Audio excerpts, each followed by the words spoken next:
Alrighty, hello, hello. Apologies for the wait. I was making hot chocolate and I regret nothing. Except the hot chocolate did not come out the way it was supposed to. Yes, not entirely as planned. Not entirely as planned. I had gotten milk for this purpose and it went bad. And so I had to improvise, and I tried with almond milk and it didn't quite come out as planned. I mean, it's fine. It's still chocolate, and I put whipped cream on it. Like, it's still, you know, these things, but it's not quite as chocolatey as it should be, and it's got way too much peppermint in there.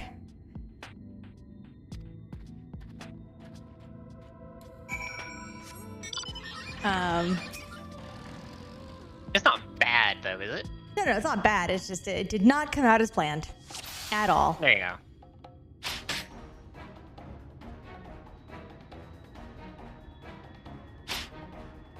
go. Hey.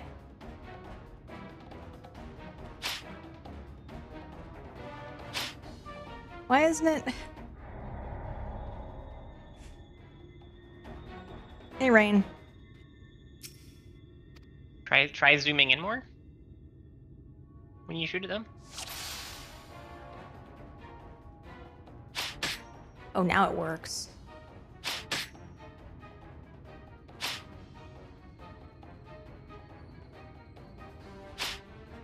Come on.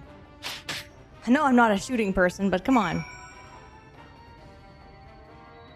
How does one do first target or first person? Aim at the center of the torso. No. And that's not even like first-person shooter thing. That's just That's regular just how shooting you thing. shoot. It's just how you shoot. Yeah, you aim for center mass.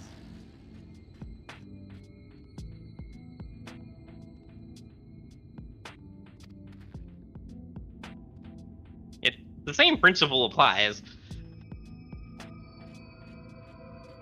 Well, yes, because in video games they incentivize you to shoot for the head, but no, if in actual like your life's in danger, you shoot for center mass.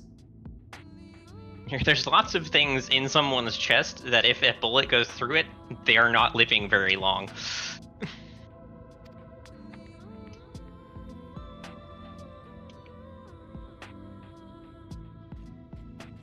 So, real life, you want to you want to have the highest chance of just hitting your target.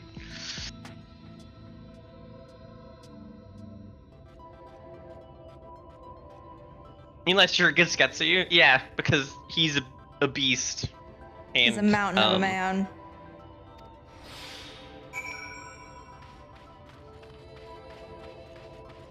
Wait, where am I taking this?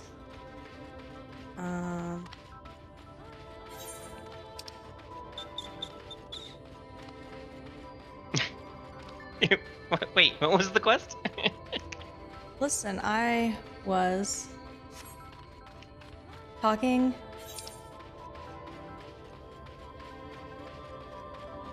I know. I'm just. I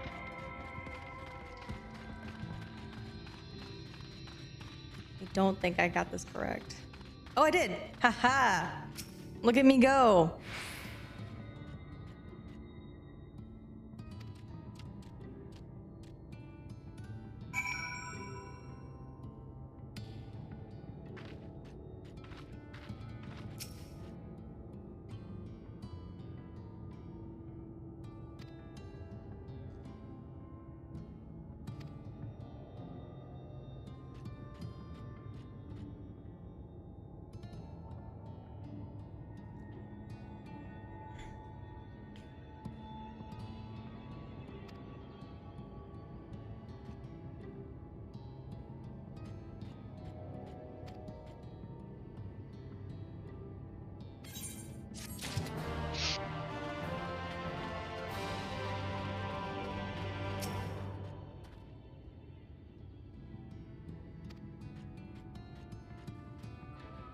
I'm with you, Andrew. I'm actually, I have stuff in the air fryer right now.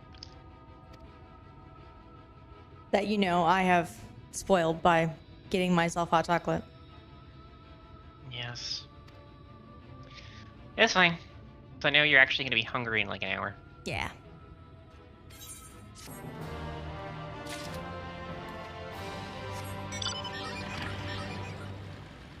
To give you extra context, Andrew, normally, when I do it right,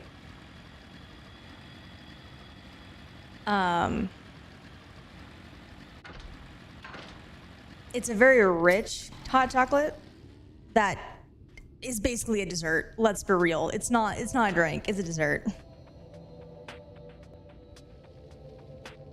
Today it's actually more watered down and therefore actually functions as a drink.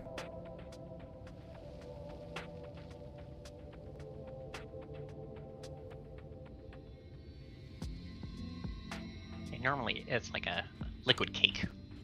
It's glorious.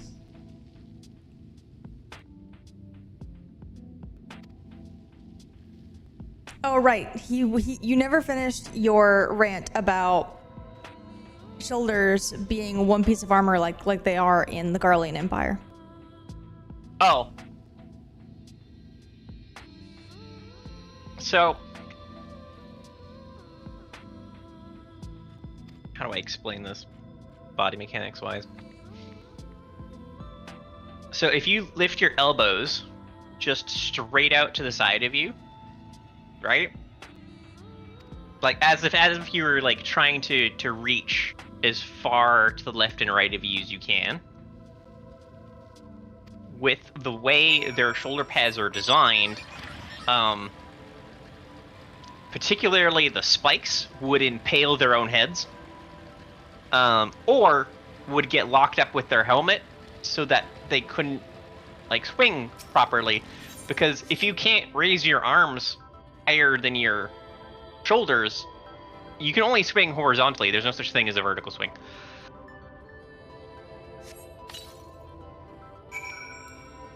The other problem is not having articulated shoulders means that if let's say you get rid of the spikes that impale your head, and you just have those big giant single pieces of metal. If I lift my sword above my head, those two shoulder plates come off my arms and slap my back. And then as I swing downward, they smack the back of my head.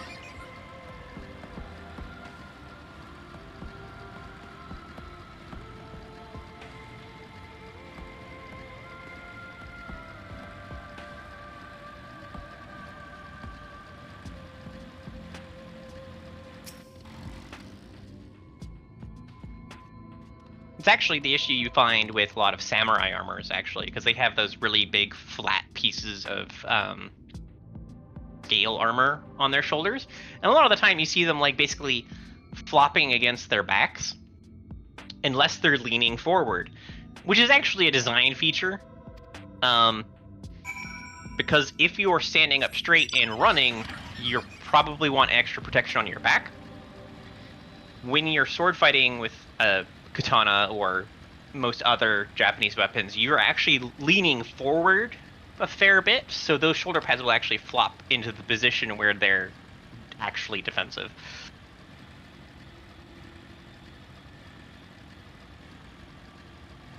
But you can see what I'm talking about in samurai films quite a bit.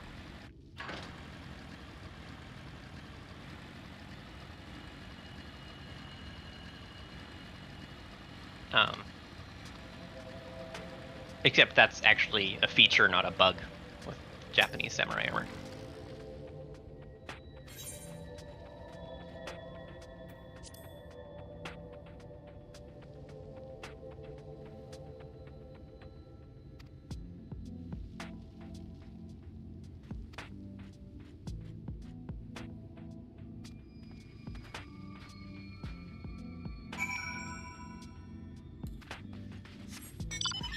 So yeah, the ideal shoulder pads are actually very close to the same size as your actual shoulder.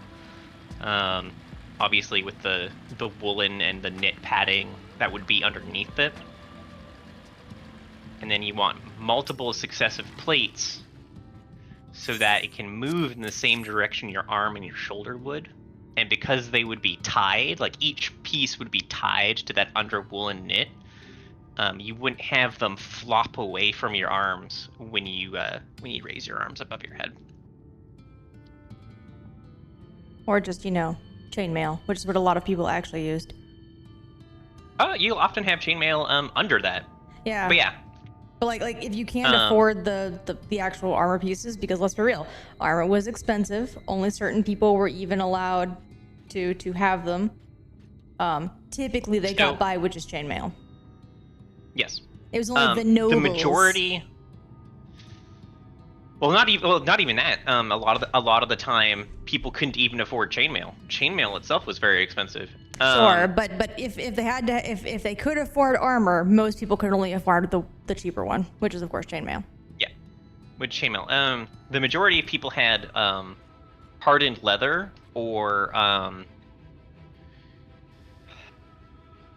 cannot remember what it's called, but it's leather that has small pieces of metal put into it. Studded leather. Not studded, like they're actually plates opposed to studs. Oh, I don't know then, because I know studs, because like that's a similar design, just not plates. Yeah, they look kind of funny because it looks like a leather vest that has this whole bunch of like squares on it.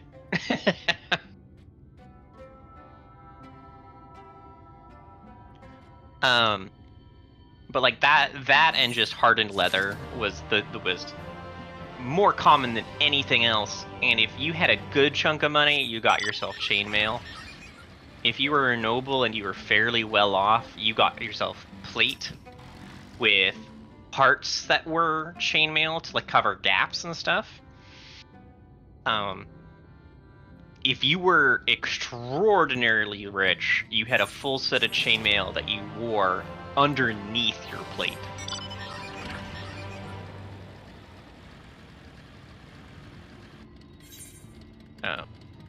Because you have to remember that, like, what's the easiest way of explaining this? Just a regular set of chainmail, or not chainmail, plate armor, not with the chainmail outfit underneath, would be the equivalent of like buying a Lamborghini. Like they would be extremely expensive. And that's only if you wanted them to be utilitarian in their design. Which, let's be real, the nobles did not. They had very ostentatious armor. It's very pretty and not much else. Absolutely. It'd be the equivalent of buying a building. Because again, they're custom fitted. Usually they're designed specifically with the fighting style of the person in mind. Quite often, suits of armor ended up being like inheritance items. Because genetically, if you're really close, it's actually likely that you're going to fit your parents' armor.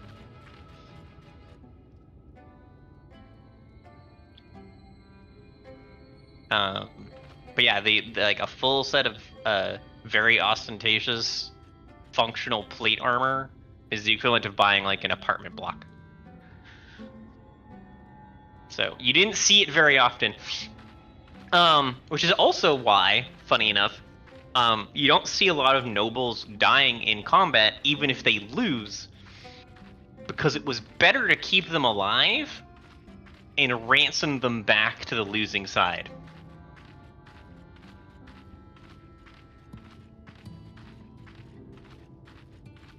Also, you generally would take their armor and sell it. And on that note, we're on story again. Yes, back to story. My rant is over. Thank you for filling the time while I did side quests. Appreciate it. Yes. But that I hope that was informative, Andrew. And on to story.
Oh man, Andrew's gonna miss the most important part of this entire section.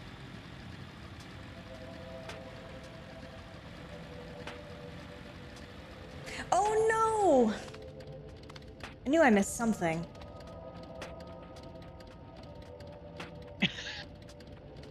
Rip.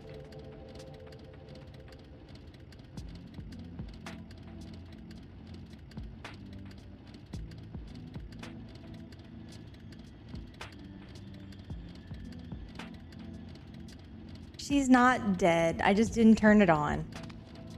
Try it again. It should work now.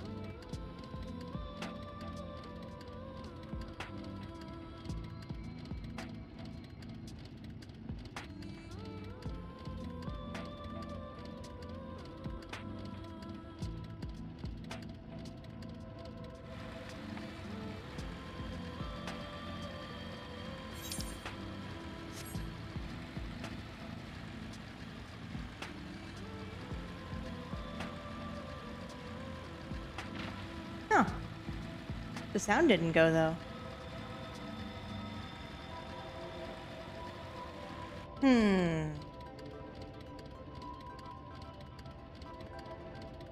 Odd. That one worked and the other one didn't.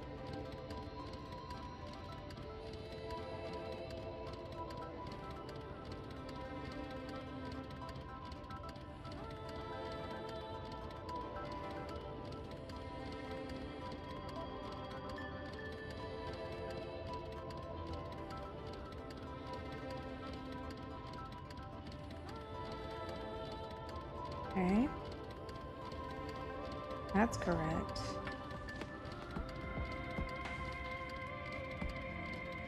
Huh. No, it should work just fine. How odd. Try restarting the bot. I just turned it on. Like literally, I just turned it on. Fun. I know. Sometimes restarting it will be like, oh yeah, right.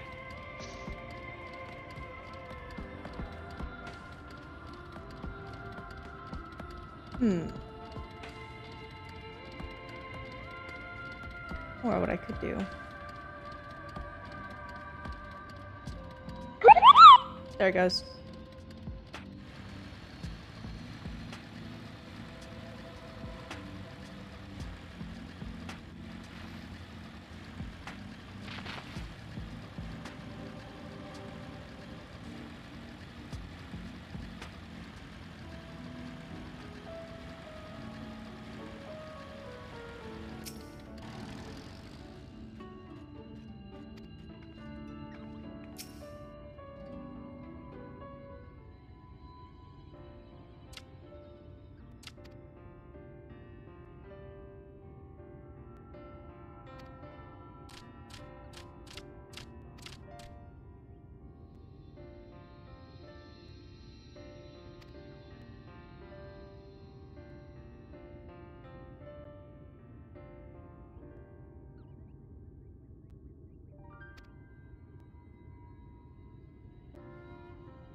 Look, over there, where the wall is broken. Do you see what lies beyond? That's what the land became after the light flooded in. An empty white nothingness. Life cannot exist in such conditions. The primordial light would wreak havoc on the body's etheric balance.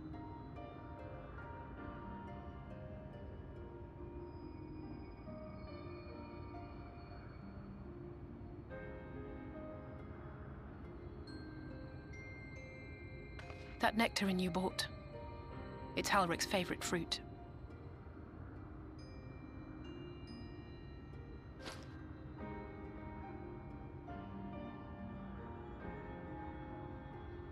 Most of the patients, Halric included, survived the attacks of powerful eaters.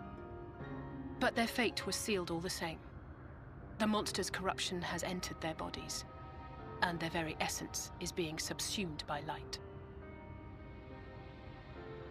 The twisted state of the world itself just makes matters worse. Under normal circumstances, a person's ether naturally tends to equilibrium. But for these poor souls, the opposite is true. Sooner or later, every single one of them will turn.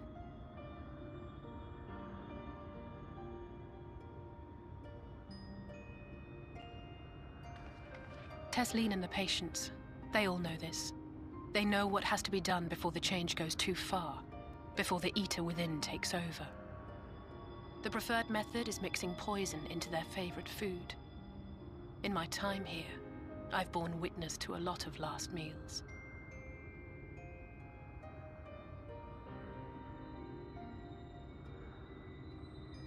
I feel just as helpless as before.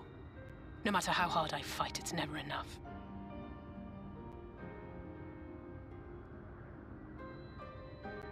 But it's a war I mean to wage, nonetheless. Speaking of wars, do you remember how I made you promise not to leave me and then promptly collapsed? Yes. Well, let's just say I had a few choice words for the Exarch concerning the timing of his summons.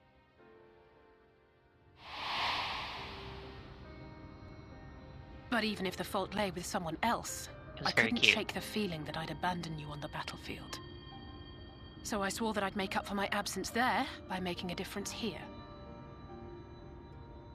And that's what keeps me moving forward, even when things seem hopeless.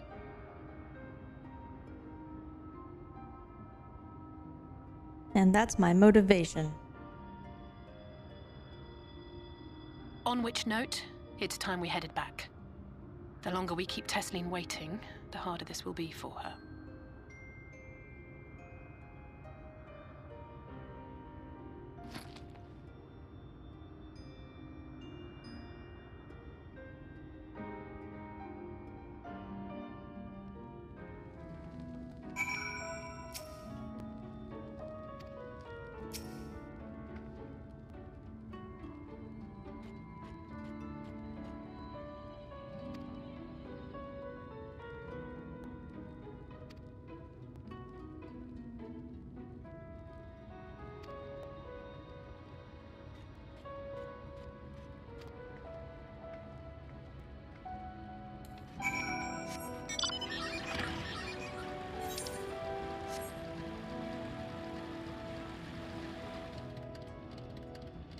I see a Katarina. There you are. I was trying to find you. I see.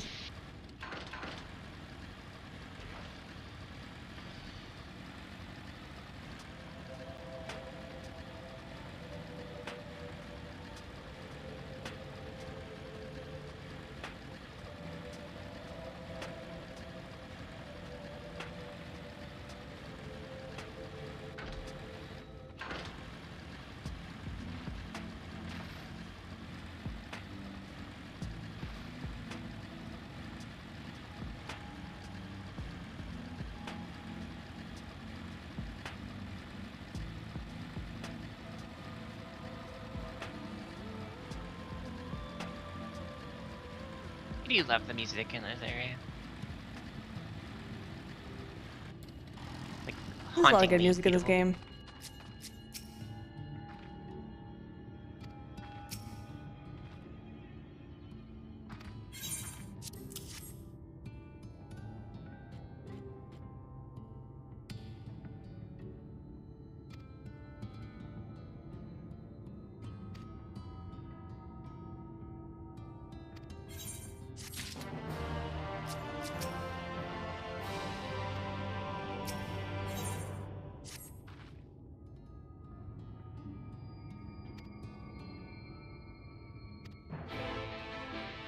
Oh man, food.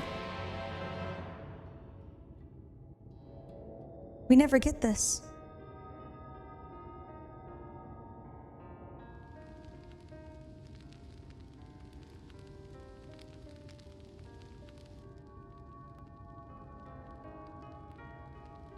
Speak up if you'd like another helping. I made a little bit more than usual today. And you've added something special to the broth, if I'm not mistaken. Aye, well, it's not often we have visitors from the Crystarium, so I may have thrown in a few extra bits and bobs.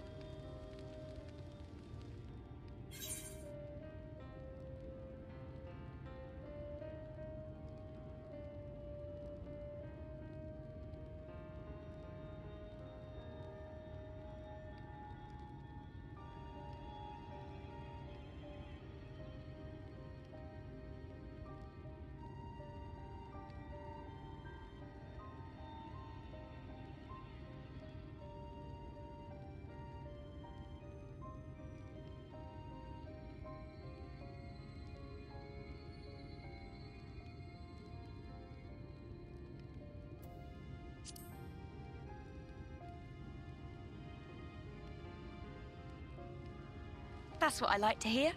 Give me a moment to warm up the pot.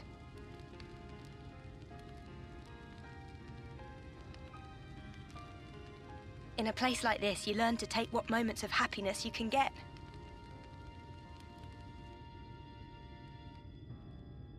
I remember when I first came here with my mother.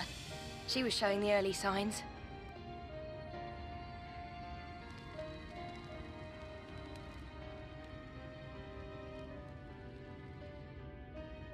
I knew there was no way to save her, but I just couldn't face what needed to be done. That's the way of it for most people. Why they travel from arms to stay here. Beaten, broken souls come to wait out the inevitable, to receive the mercy of a painless death.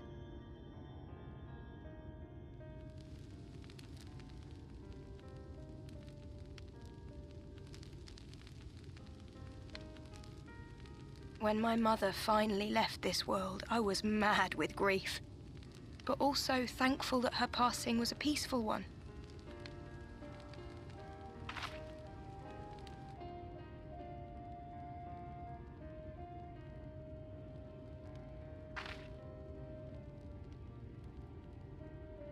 It's never easy, ending a life you've cared for, even when you believe they go on to a better place.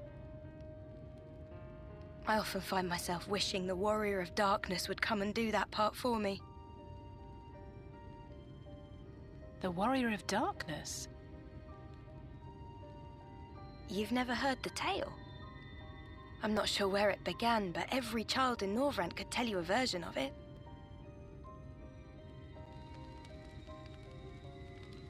Warrior of Darkness, servant of death, take care of our souls at our dying breath. Let sinners and eaters of sin go with thee, that all may return to the sunless sea. Well, that's the version I was taught anyway. It's just an old bedtime story. He's certainly never deigned to visit us here. Which is a good thing, surely. He sounds rather ominous. Do you think so? I always liked the idea that he treated every soul the same, even the Sin Eaters.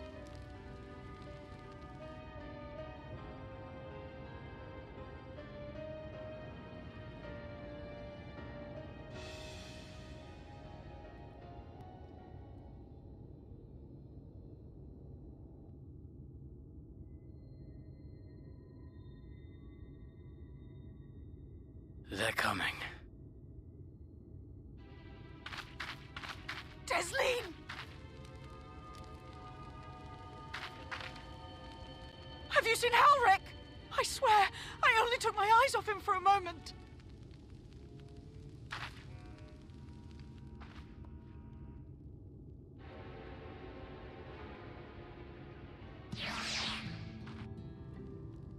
Dun dun dun.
I have a shadow. Do you want me to stop? No, you're good. No, okay. It's just kind of funny to like be doing things and all of a sudden, ba-boom, Reaper. Your personal Reaper. Yes, my own personal Reaper.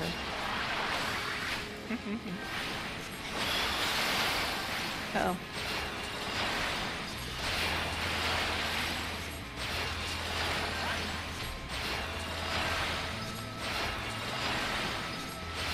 I think you're dealing with the extras. Don't you worry, I got this one. There it goes.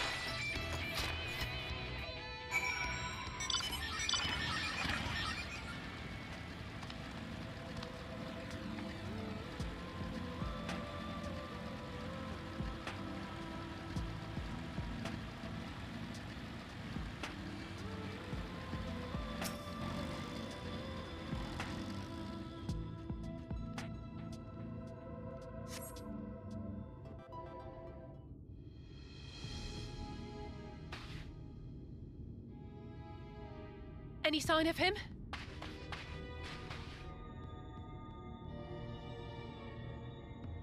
No luck then. But he surely can't have gone far. We should keep looking. The Sin Eaters are out in force, and if we don't find him soon, you can be sure they will.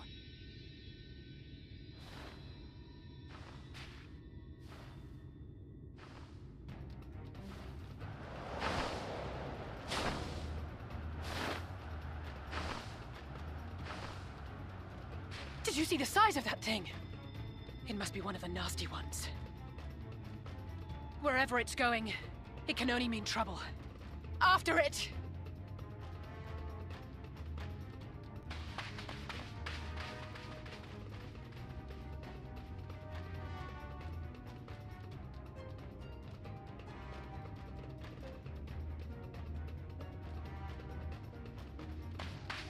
There it is! Is that... Oh no!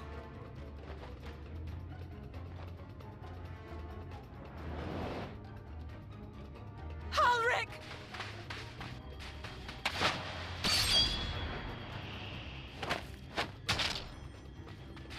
We have to run!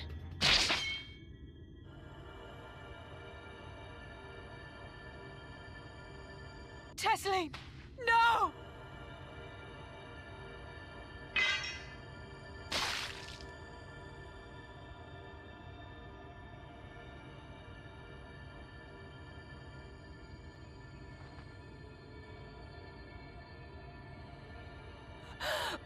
We all deserve happiness. Wherever we can find it. No, not the character we just met. The time left to you is precious. No one should die in pain. Mother, I...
No!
Welcome back, Andrew.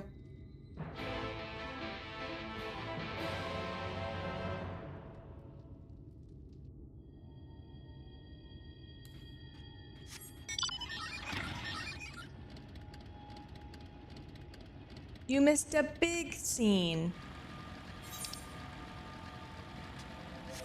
Like, actually. Arguably the biggest. Well, at least in terms of tone setting. Yes.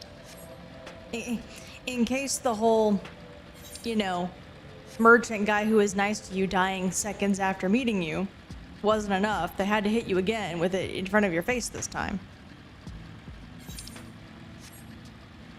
Plus mutilation.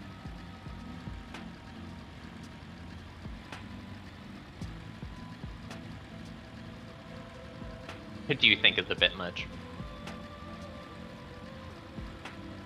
Well, and like, we just met her. Like, that's always been my kind of, I wouldn't call it a gripe, but the thing that has kept me from fully, like, immersing myself in that scene has always been, we just met this woman. Right. I don't care about her that much.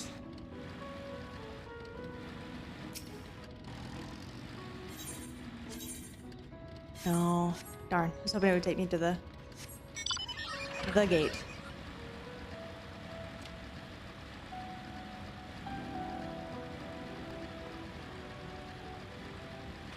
I would still suggest watching it because it is a visceral scene, and it does really, like, it hammers in the tome, and it really tells you, like, exactly what's going on with the Sin Eaters. Yeah. Because again, they're being very explicit because they've so far been kind of going, ah, yes, Sin Eaters are monsters, Sin Eaters are this, Sin Eaters are that. Whereas this is, of course, the one time they go, no, this is a Sin Eater.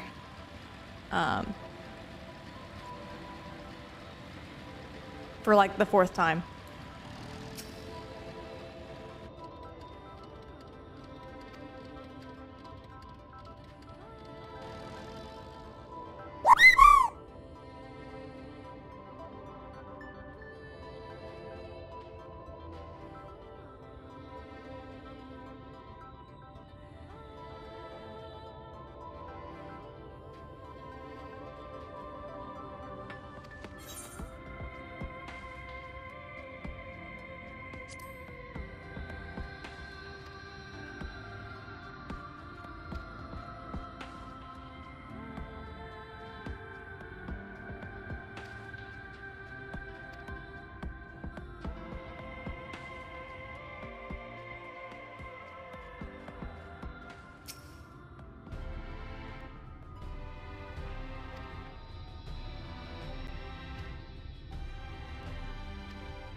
Yes.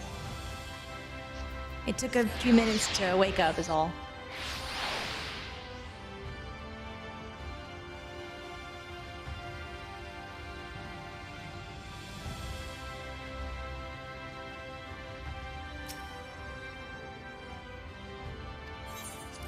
Let me in.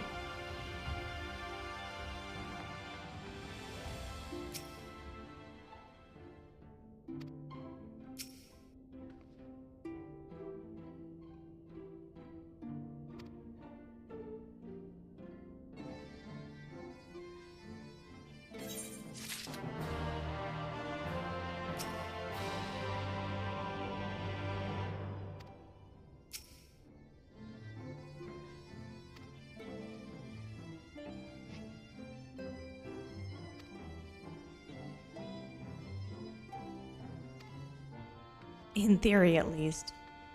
Exarch, I need you to be a bit more clear about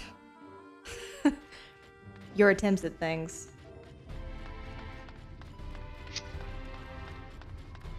Considering how bad your aim has been in recent memory.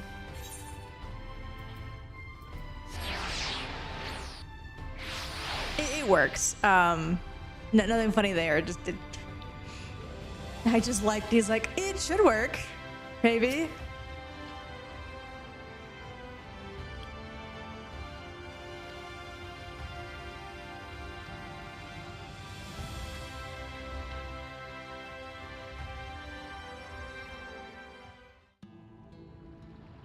The whistling breeze, mute. The pounding surf, frozen. Time itself takes a breath. At light's edge, all is perfectly still. The world captured in a painting, locked in a moment. Music, faint and fleeting, drifts coastward on the lifeless air. And in the distance, beyond the broken earth, a city beckons.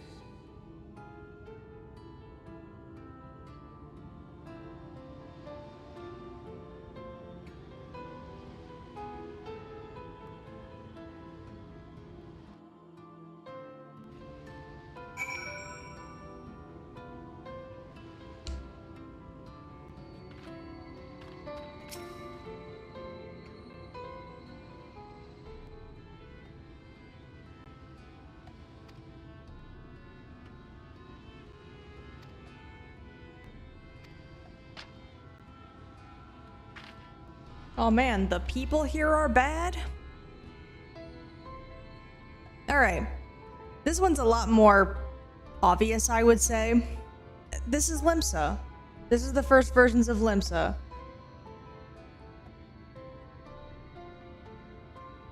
I would say it's a lot more obvious than Amarang over there.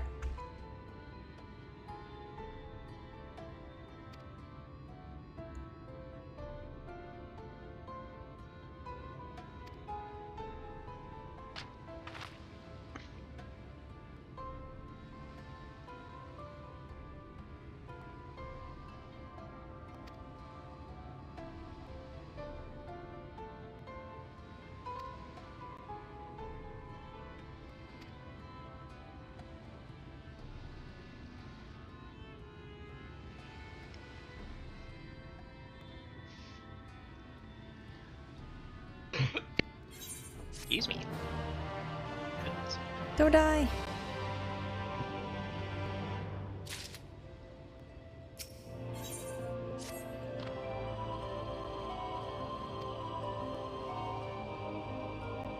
Snuck up on me as well.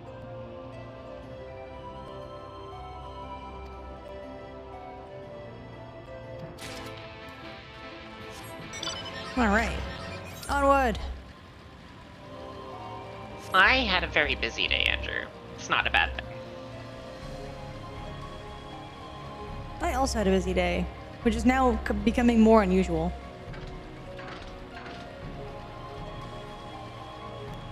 Oh yeah. Do you want to tell him how we woke up this morning? Oh yeah, we had no power this morning. Imagine trying to get ready for work in the dark. We used our cell phone flashlights because there's no source of light in this apartment Great that for early sleeping. in the morning because there's no sun. Yeah, great for sleeping. Not great when the power's gone. And then I was alone in the apartment, slowly losing heat Listen. until like 7 o'clock, and I'm like, okay, Walmart's open. I can go get some of my shopping done, and then when that's done, I can go get gas at the Costco, and then go to Costco, and then come home, and hopefully the power will be back.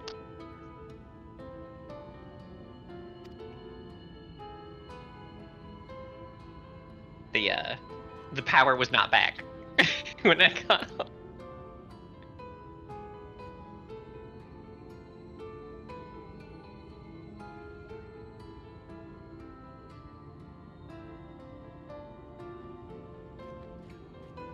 Oh man. Well, and Andrew, it wasn't much better when I was at the office. Guess who didn't have AC today? At the very top of a building with no airflow. I'm pointing directly through the windows.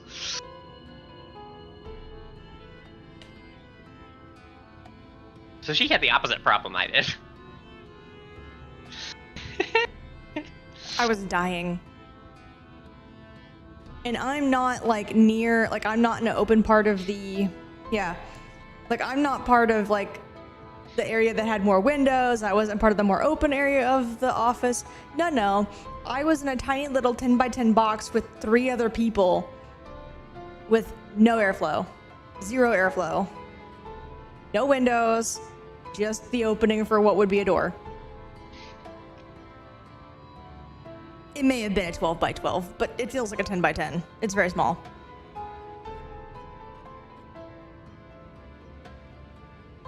I was dying.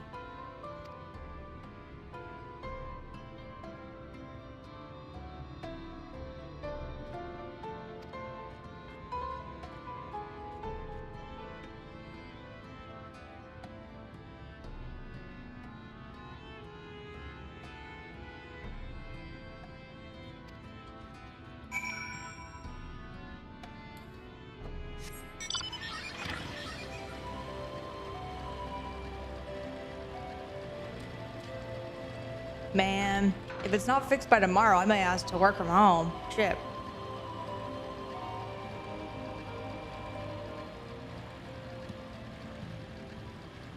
Oh, but I can't. I didn't bring my work laptop. That was a very funny way to find you, love.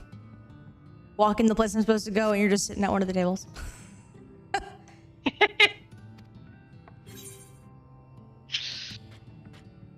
I know the quest progression. I like mead.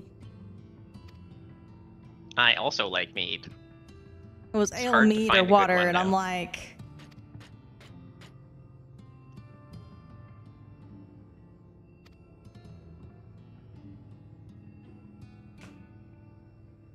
To be fair, one of my favorite drinks that's only made in the summer for some reason. The brewery only makes it in the summer.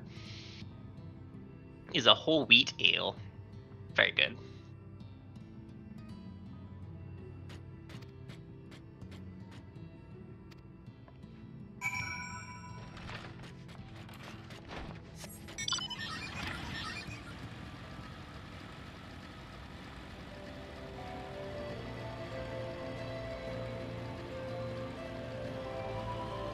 Here's the thing, Andrew, because it's a business casual environment, can't wear shorts.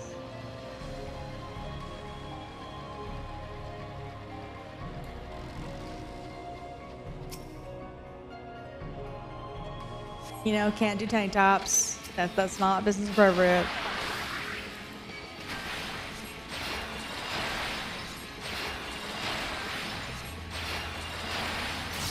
Yeah.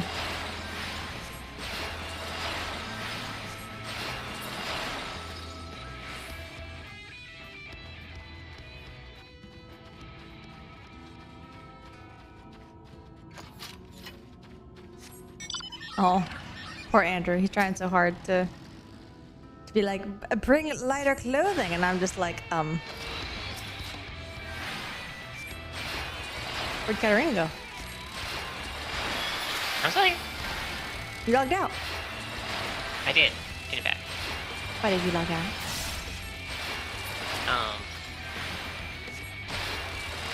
Because I didn't want. Because I know I'm gonna have to wait a while before you get to your next, like, big Anything. story place. Yeah. That's fair. I was at the bar. Ma'am.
though. And how is business today, Mistress Theva?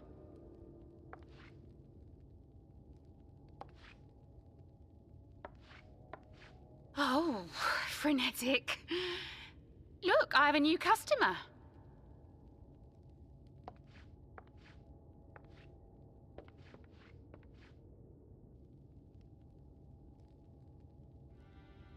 Tis good to see you, my friend.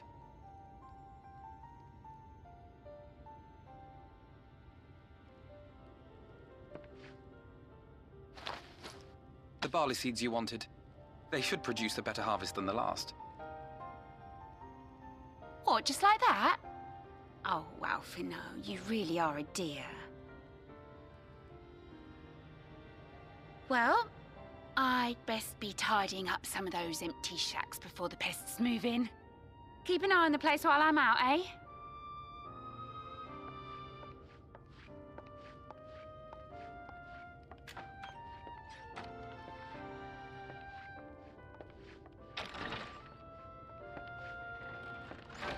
It seems an age since last we spoke. Not since the prisoner exchange in Doma. And Yotsu. It has been even longer for me, of course, if you count the days I've spent here. But the time has only added to the relief I feel seeing you safe and well.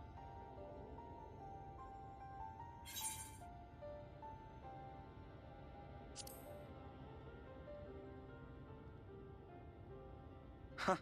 Alize said much the same thing. I don't think I've ever had such a scolding. But I believe an exchange of news is in order. Come, tell me of your arrival and all that came before.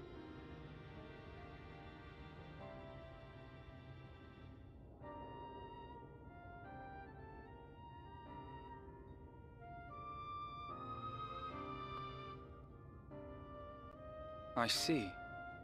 Both the Exarch and Alize told me what they knew of events, but I had stubbornly clung on to the hope that all-out war might yet be avoidable. And poor Tataru. She must be sick with worry. We must endeavor to return as soon as we may.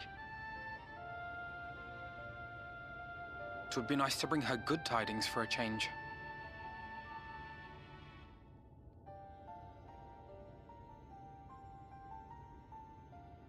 But before we bid this world farewell, we must first ensure that it is not rejoined to the source. We must prevent the 8th Umbral calamity.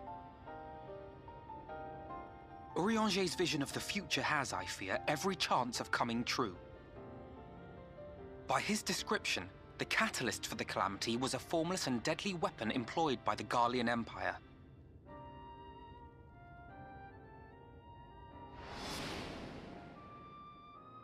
Which can only mean one thing.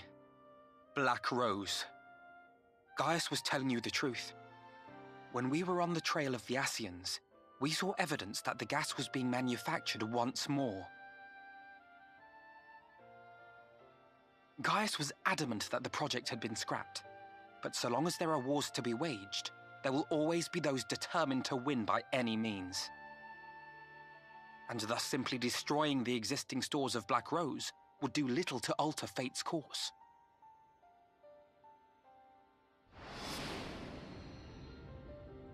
In that sense, our involuntary journey here to the First was something of a boon. Together with the Exarch, we've developed a theory as to how we believe the rejoining will be set in motion. I'm sure Urianger himself will cover the subject in more detail. But I can tell you the process requires that both worlds, the Source and the First, be facing an existential threat. One being Sin-Eaters, of course. They are a menace that I would dearly love to remove, and not just to avert a calamity. I may be a stranger to this world, but I will not stand idly by and let innocent people be slaughtered.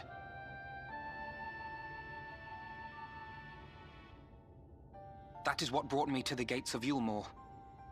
Ignoring its pretensions as a kind of capital city to what remains of the world, it is nonetheless a center of power and authority. If any solutions are to be found, I believe our search should begin there. What say you, old friend? Hungry for another adventure?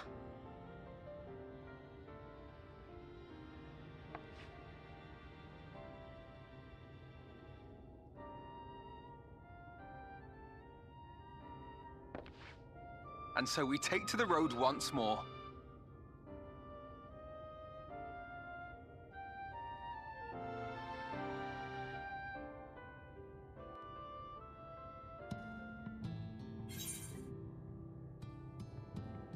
No, sure, but I can leave whenever I want.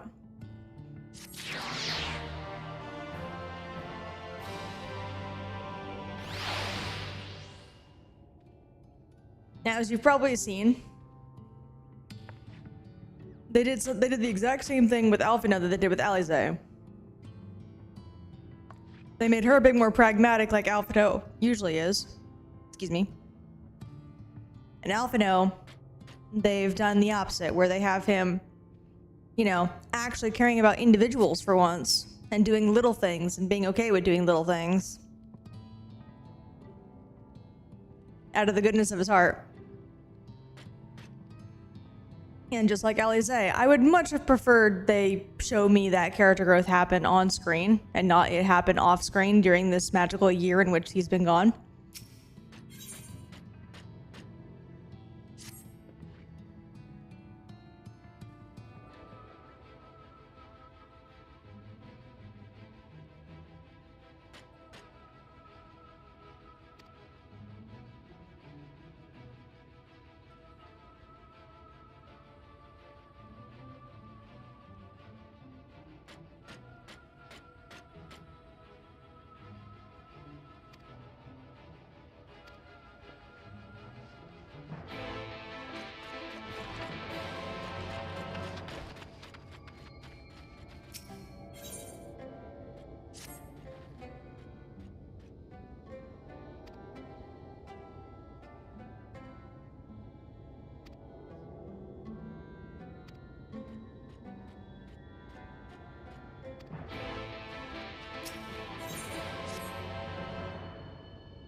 Goodness, that feeling when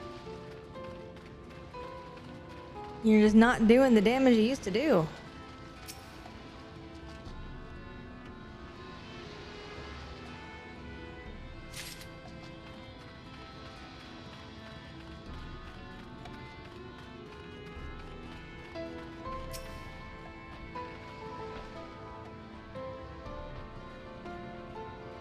in Shadowbringers, they began doing quest design where it scales up, sort of, to you. At least up to the max level of the expansion. So everything that I do for a quest, except for, you know, stuff like this that already kind of exists in the overworld, like if it spawns, it's gonna be level 80.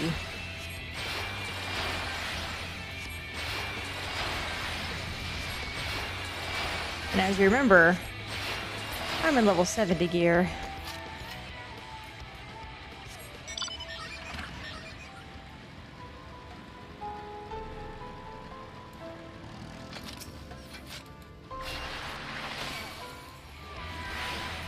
Not until I get some higher level gear.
Could you not have said that in front of him?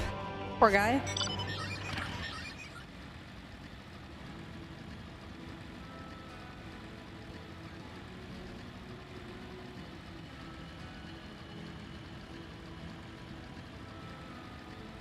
I know, right?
Oh man, Alpha, now I saw one transform right before my eyes.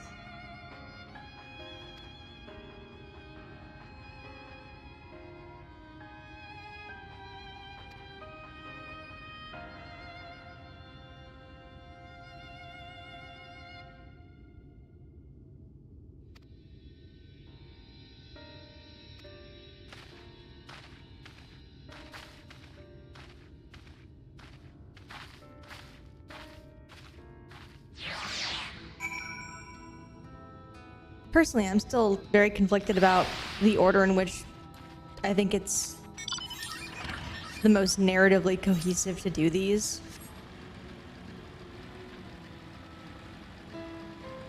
I personally liked the whole...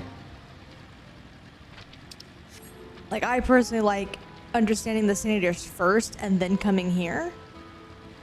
Yeah. But there's an equally compelling reason to pick this one, like, first.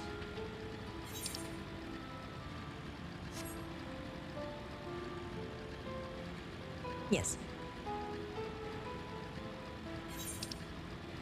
And I've never really come to a consensus on it. Like, I mean, I wouldn't say it's because they did it any better than, you know, normal.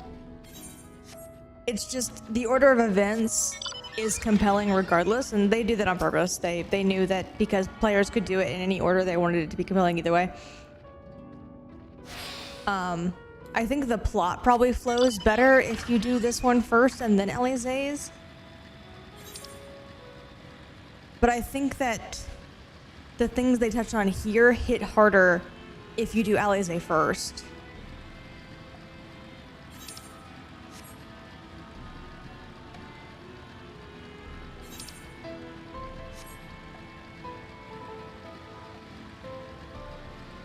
So I kind of like, I don't know. One is more like thematically appropriate, I guess, and one is more plot appropriate.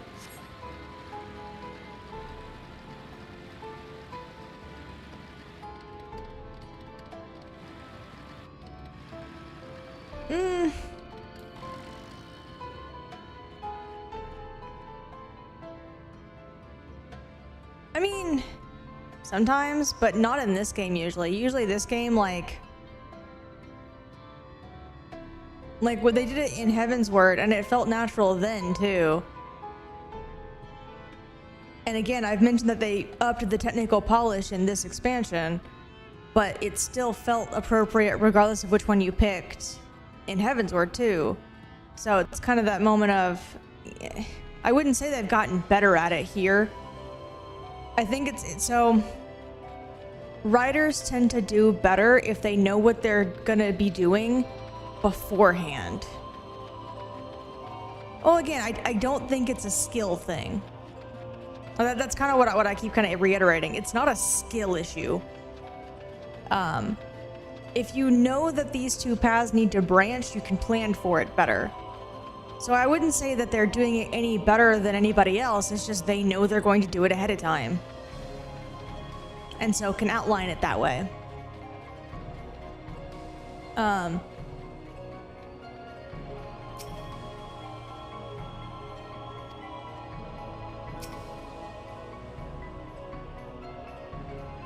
Basically, you can make up for lack of skill with more prep time. And vice versa. You can deal with less prep time if you have more skill. But I don't think that just because it's handled well doesn't necessarily mean that it's only a skill thing. Is known as the Open Arms, and Eulmore itself lies beyond. This, meanwhile, is the aptly named Gate Town, the dwelling place of the many desperate souls who hope to be chosen to live in the city proper.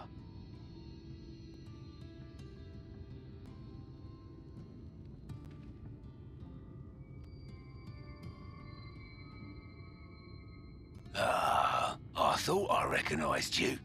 Brought a new friend, eh?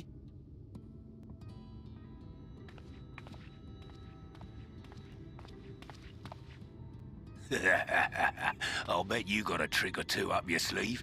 Maybe even 3. Care to show me?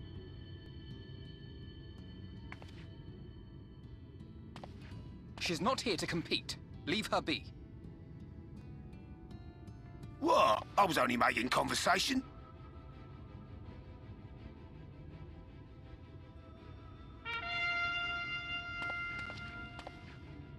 Ladies and gentlemen, your attention, please!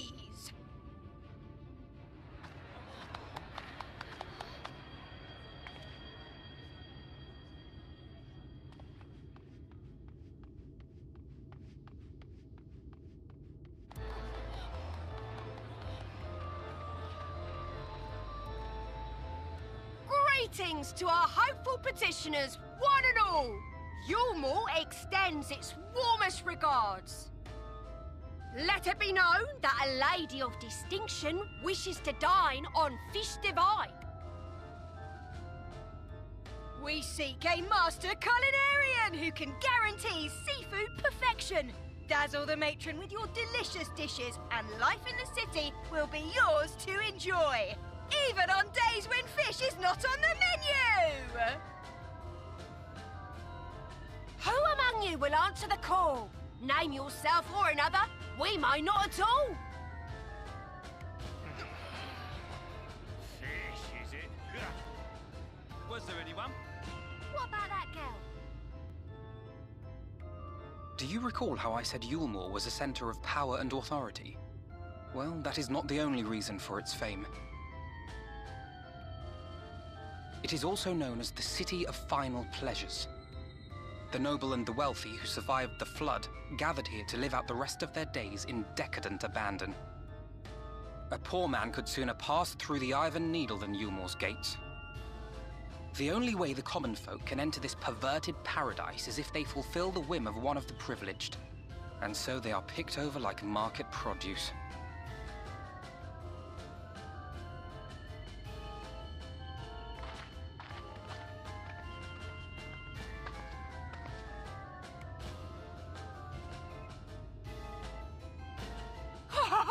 What a catch!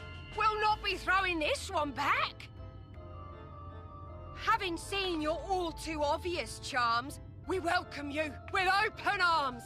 Come, join us in a city of splendor and live out your life in an ecstasy of endeavor.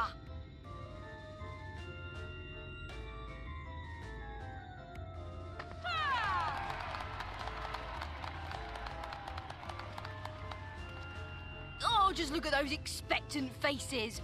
What could you possibly be waiting for? Well, what have we here? An extra share of meal to celebrate our newest resident!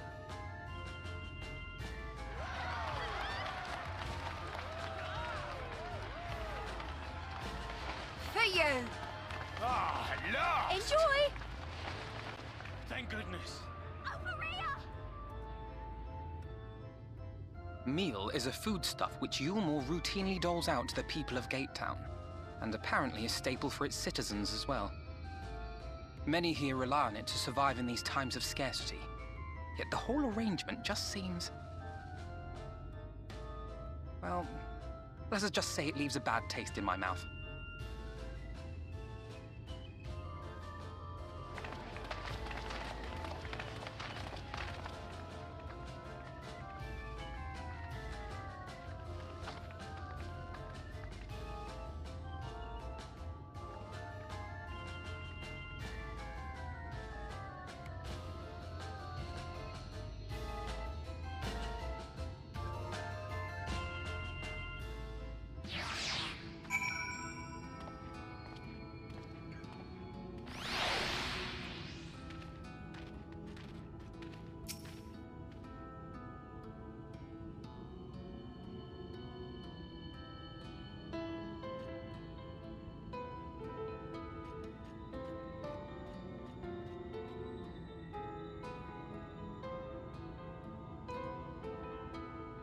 And now you know what the competition is. The ability to be a servant for somebody and get out of the slums.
I have some concerns about your singing.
Eh, Crystarian's prettier.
Poor kid.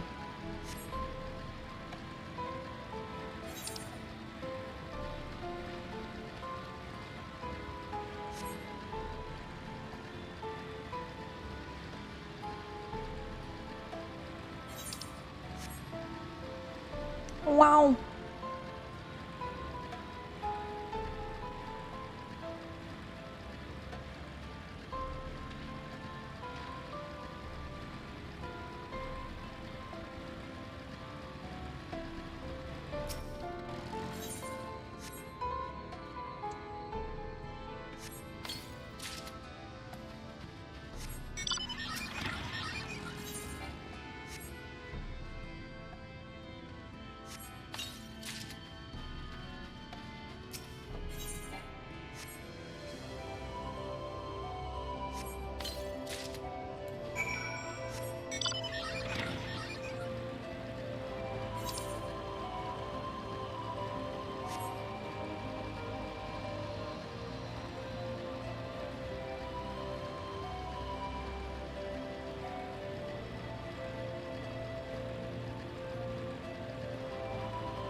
All right, singer.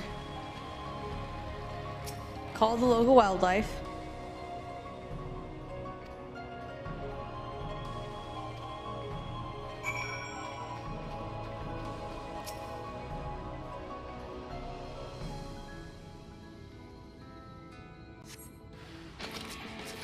They're deranged.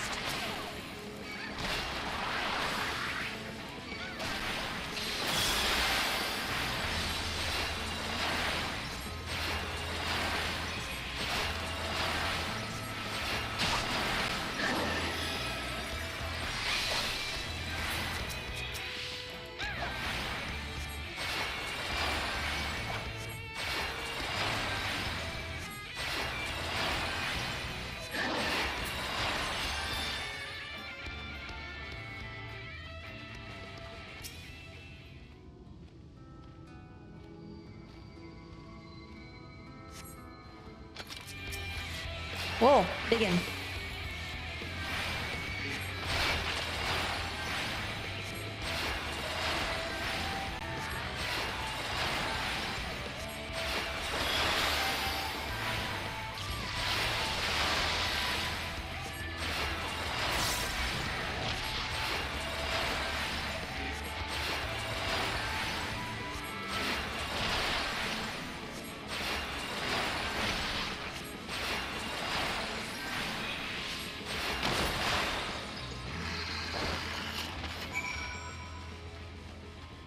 You good?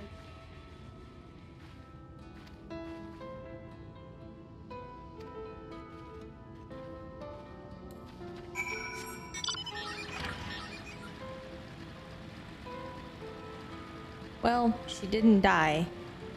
Yep.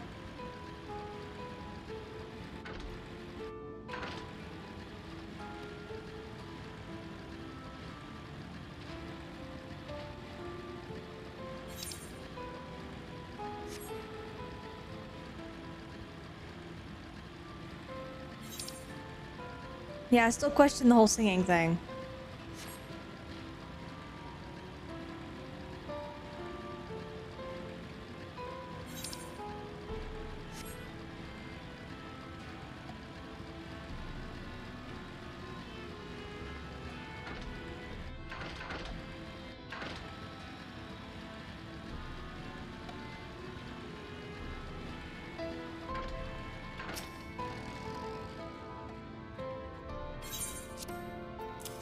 Here's the bark.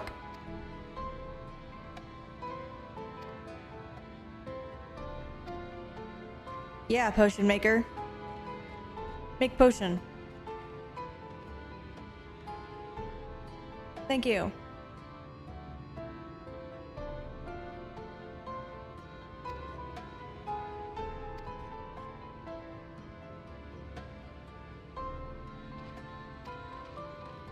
Good.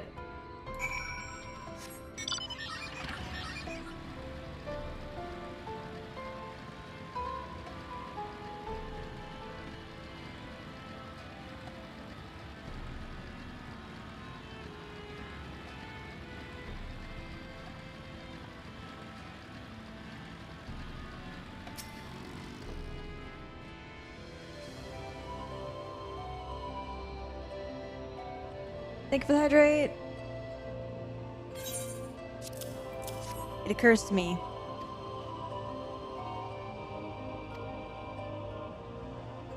Hang on. Let me go get. Another beverage.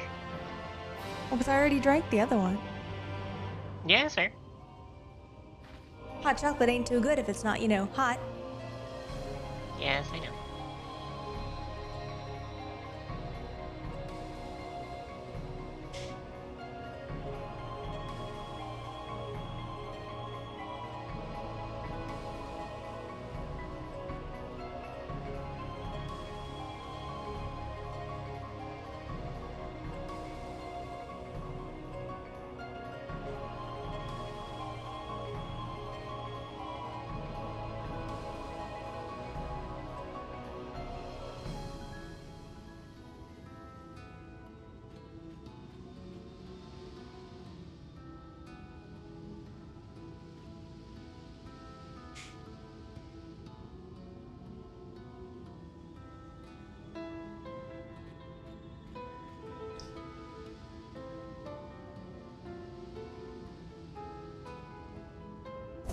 All right, I returned with my customary tea.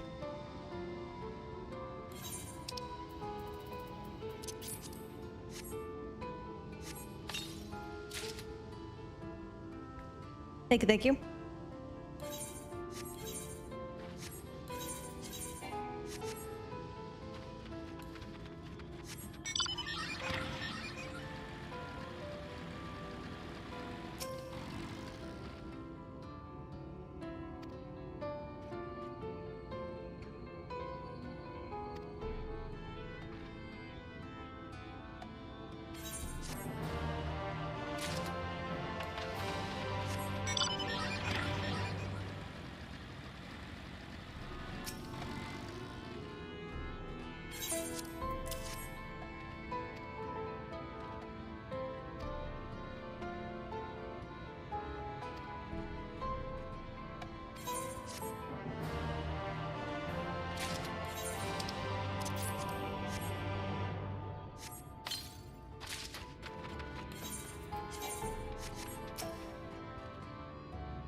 Hey, Fly.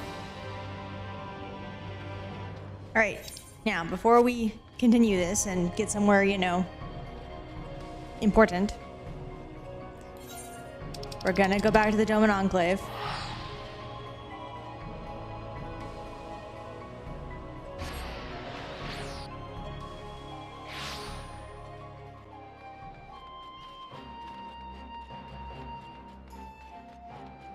And clear out some inventory stuff.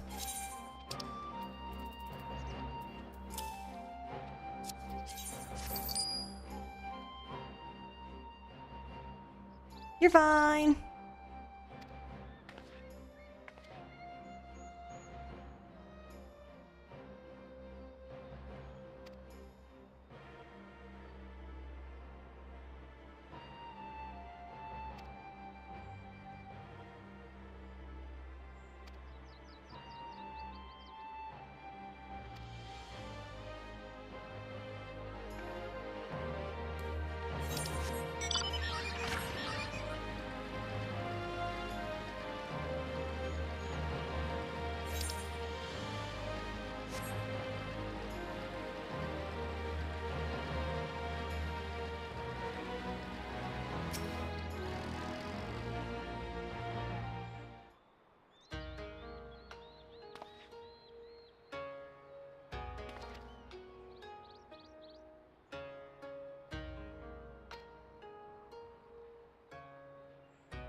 All that matters is that I am in fact cleaning out my inventory, as promised.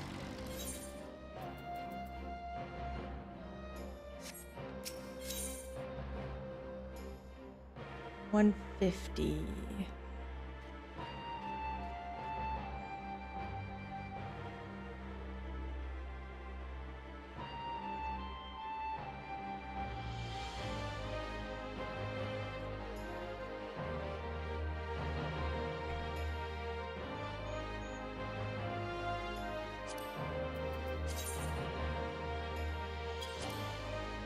Oh, right.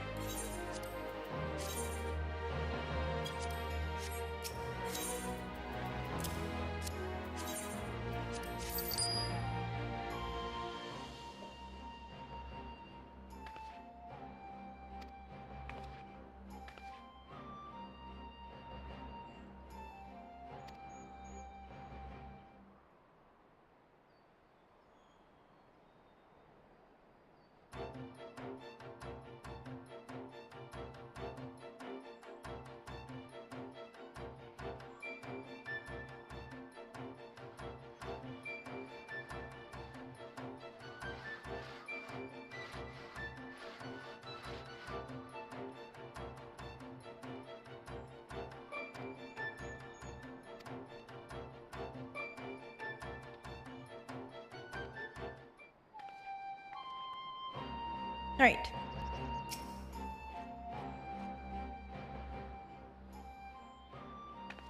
Yes?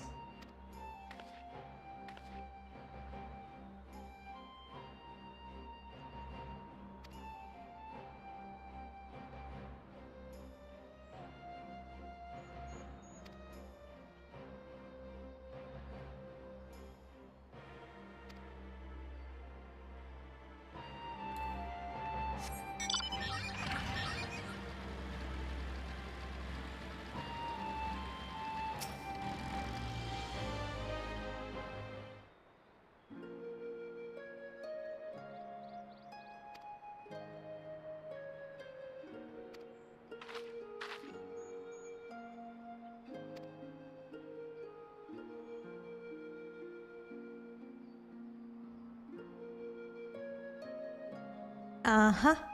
See how it be.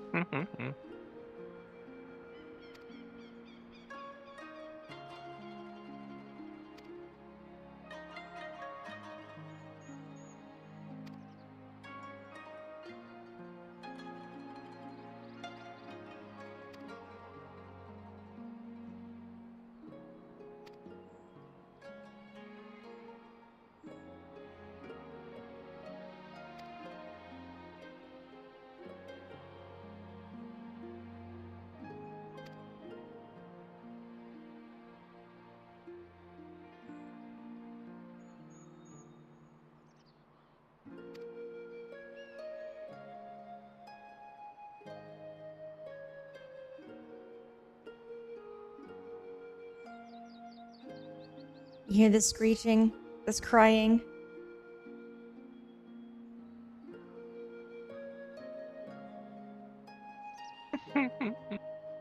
The scree.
Oh, that's good.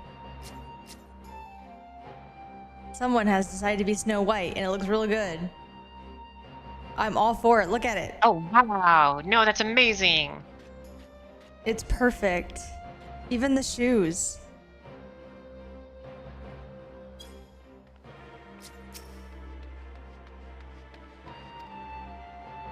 All right. Are they literally called Snow White? No. It looks like they're just a regular person because the thing is CB, so it can't be Snow White. So no, I think they're just enjoying the cosplay. Is a good cosplay. Is a good cosplay.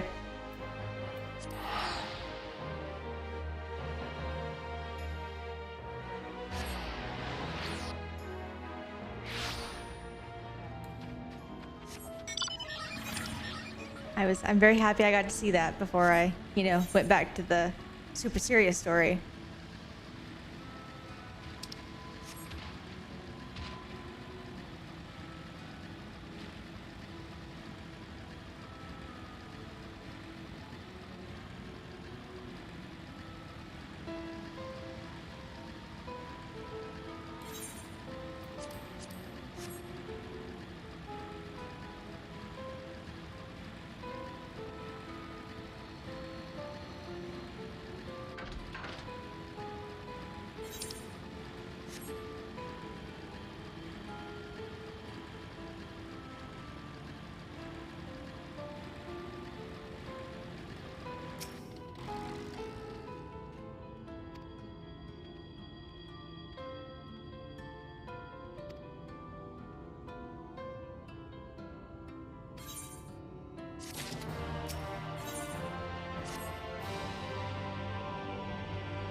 Oh man. He did learn something from Tataru. He's learned to manage his finances and be somewhat of a businessman.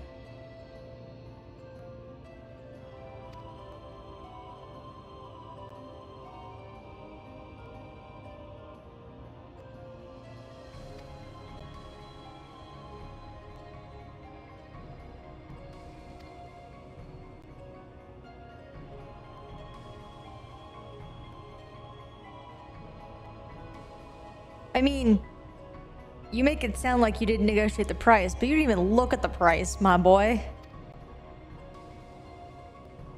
Yeah, snark him, Yuna.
Rip.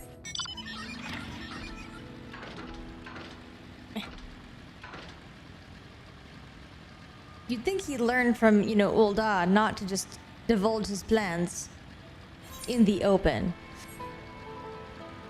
He's come a long way, but not quite far enough. He's still young. He's still like 16.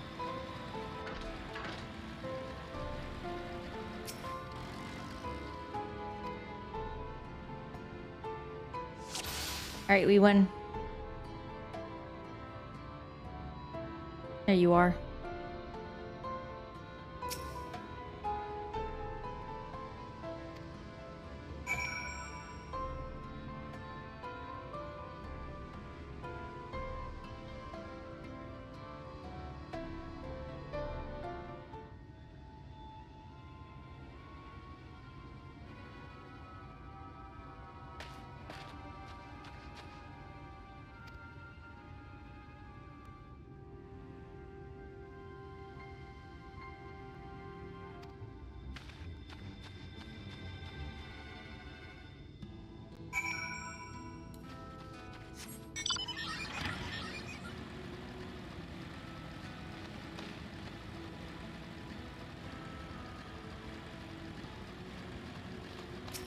Hey you, thief.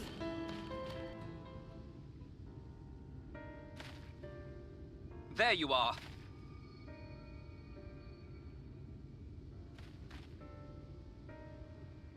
The thief who claims the harvest on my behalf. Hand it over. Well, forgive me. I have to get into the city.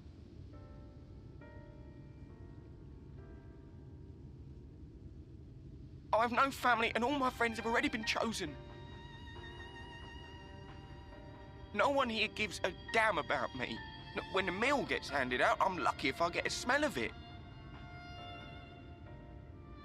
No matter what I do, they won't call out my name.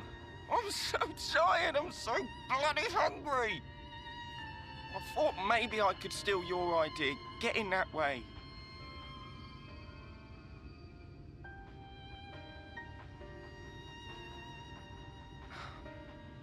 What is your name? Kai Shear. Tell me then, Kai Shear. Must it be Eulmore or nothing? What of the Crystarium? They may not offer charity, but you would be fairly compensated for any work you did. No, it has to be Eulmore. That's where all my friends are. We made a promise that we'd live together in paradise.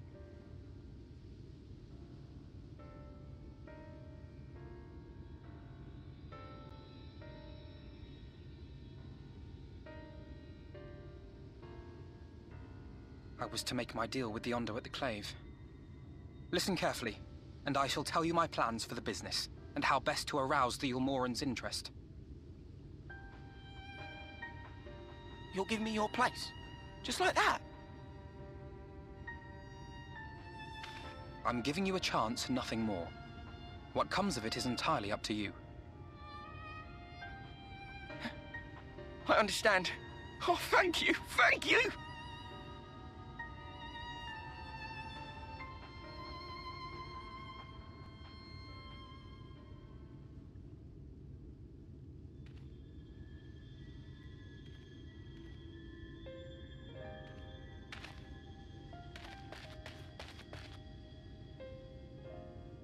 This was but one path. There will be others. But for young Kai Shear, it was the difference between life and death. I do not regret my decision, yet I will admit that a part of me wonders if it was for the best.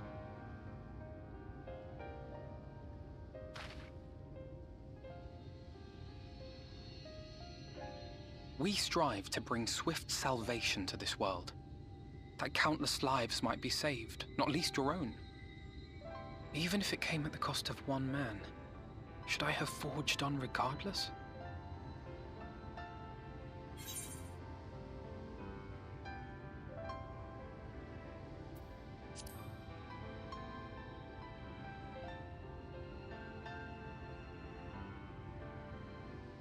Indeed. We will find another way. I promise you. Shall we return to Rite then?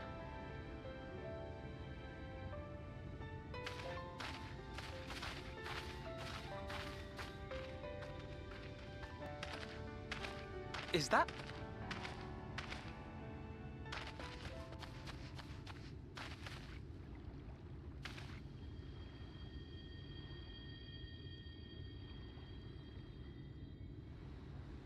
I can't be sure, but I think someone's in trouble.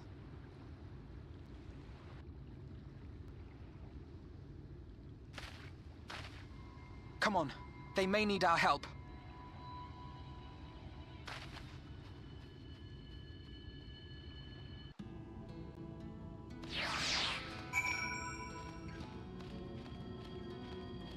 That was a very good character moment for Alphino. Really shows how much he's come since A Realm Reborn and even Heaven's Word, which is the last time that he had any kind of character growth. I just wish we had gotten the growth for it on screen. Yeah. I think it would have been more satisfying, for sure. Yeah.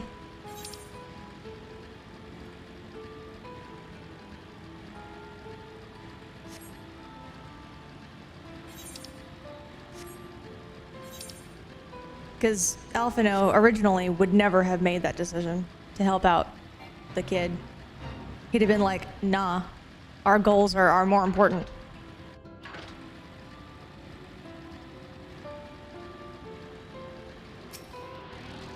I was gonna say something about spoilers, so I can't. Yeah, I can't talk about anything past this point.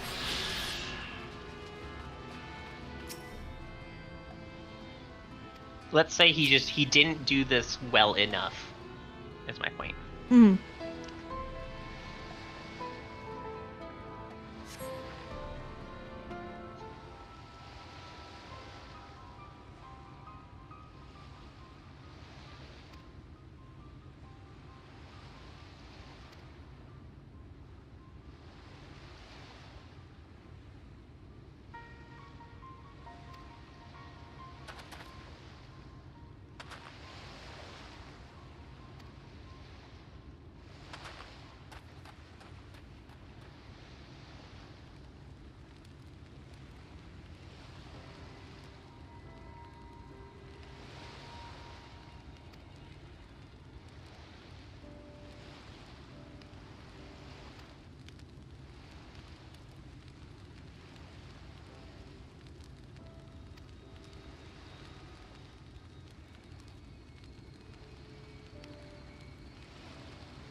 Thank you for the hydrate.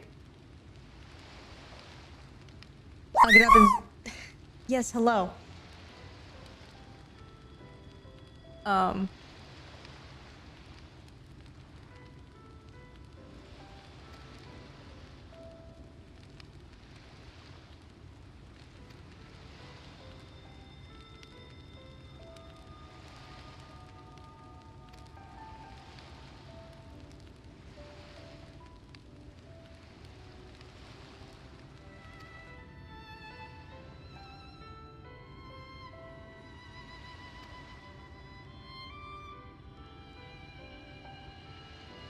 I'll get up and stretch here in a minute.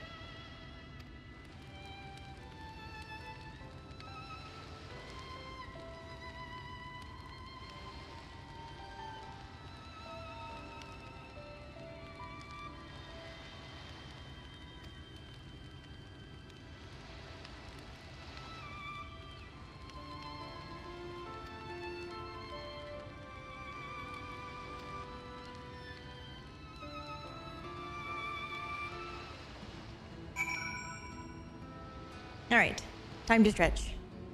Everybody else get up and stretch your legs out too.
Alrighty, we're back.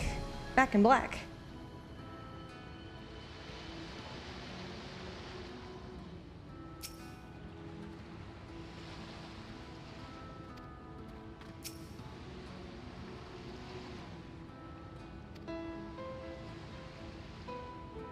Thank you.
Aww.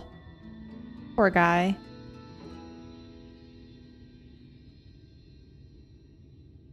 Mhm.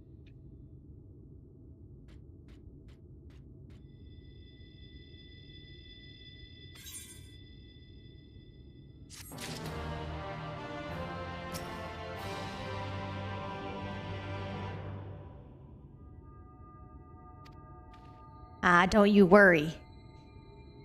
I am very resilient. Throwing you off the top of the building wouldn't kill you.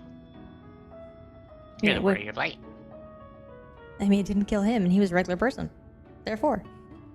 He got lucky. Now you don't know that. Tossed him too hard. Too far away from the building. Not close enough to the rocks. Now, landing on the water would have been about the same from that height. Yeah, I know.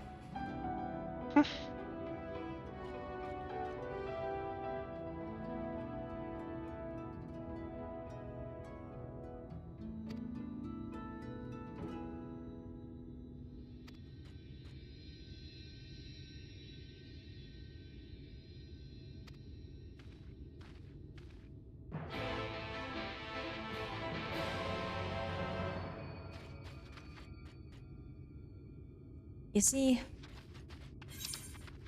I would continue the story, but there's these side quests here. Yes. So many side quests. Not that many. It's only like 5. Maybe 6.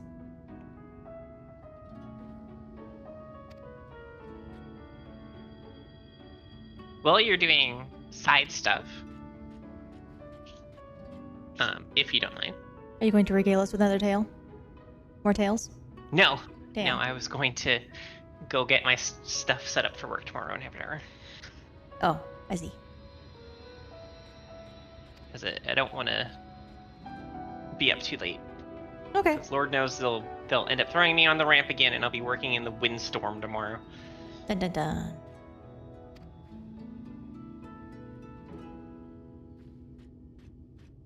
Anyway, I'll be back.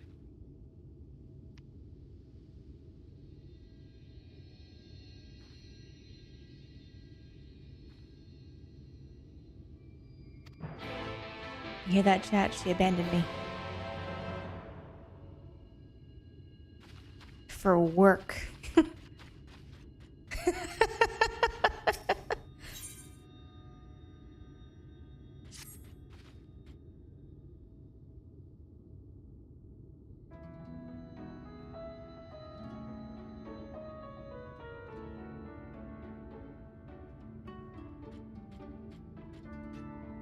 Why do you feel abandoned, Rain?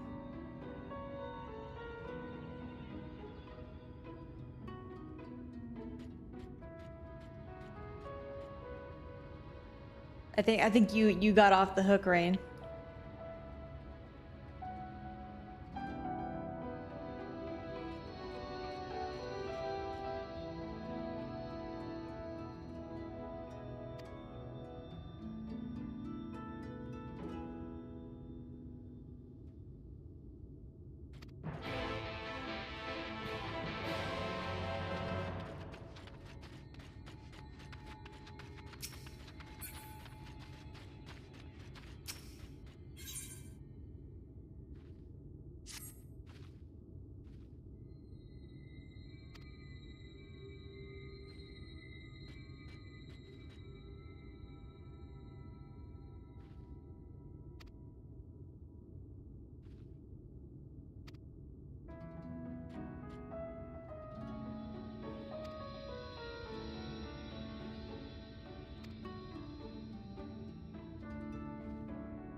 There is.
The drink mage is on the case.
Man, if you died by this thing, it would be the most embarrassing death ever.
We're just gonna sigh for a while. Alright.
Are you still just sitting there sighing?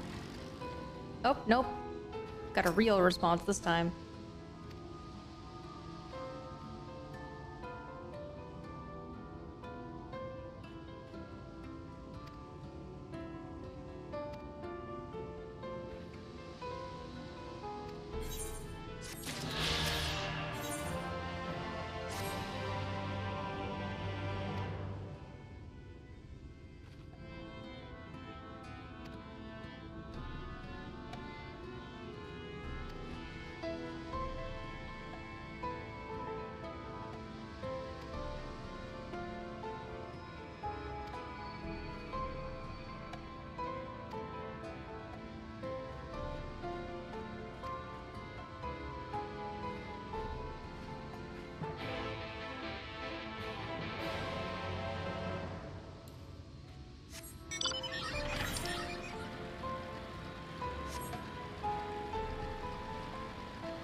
Yep.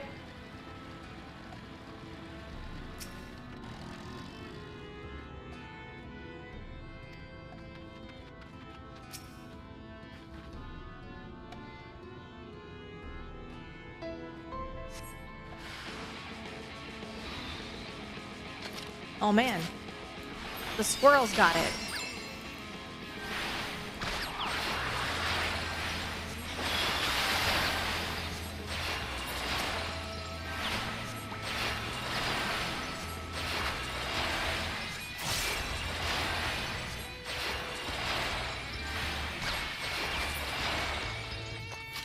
There's go what squirrels?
Right?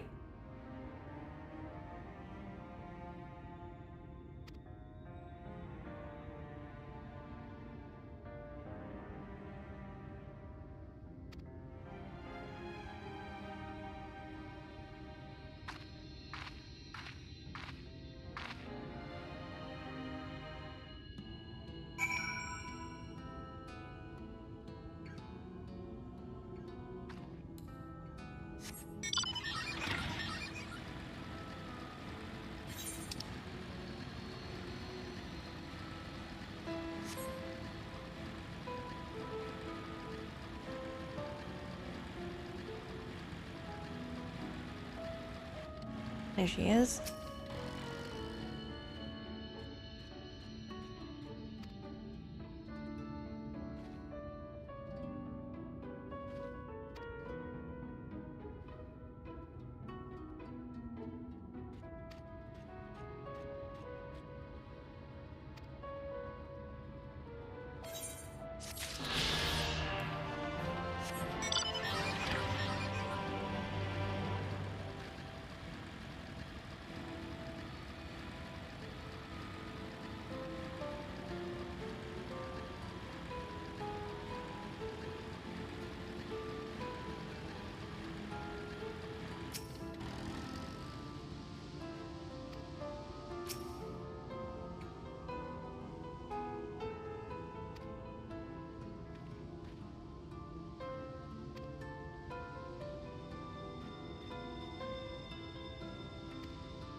Oh yeah, no.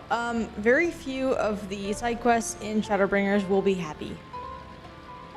Most of them are very sad. Or downright tragic.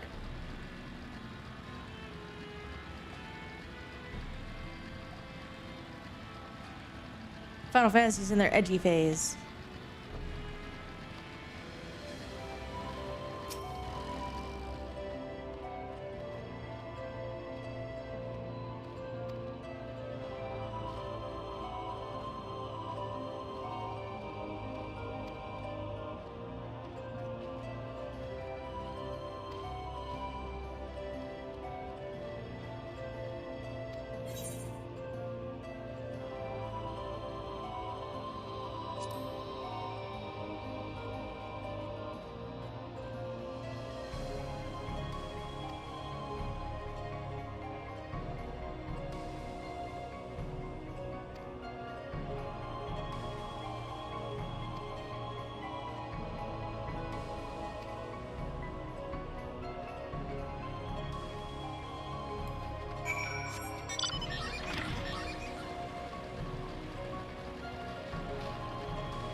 I bring flowers.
Oh yeah. First steps.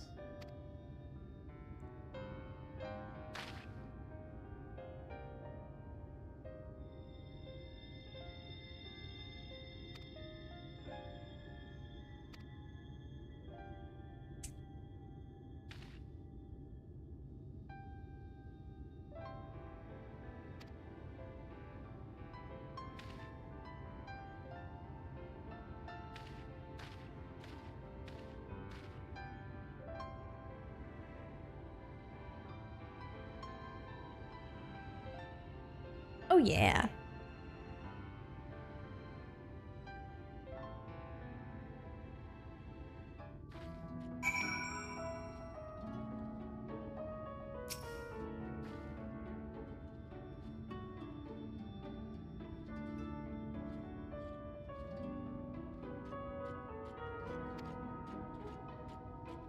I return. Welcome back.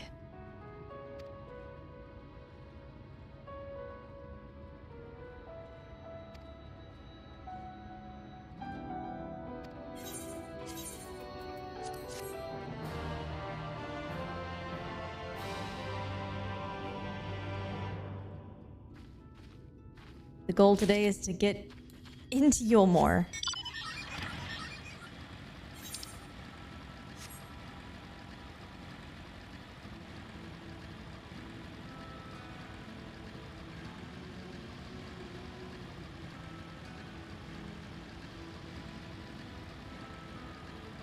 Not do anything in Eulmore, but just get in there.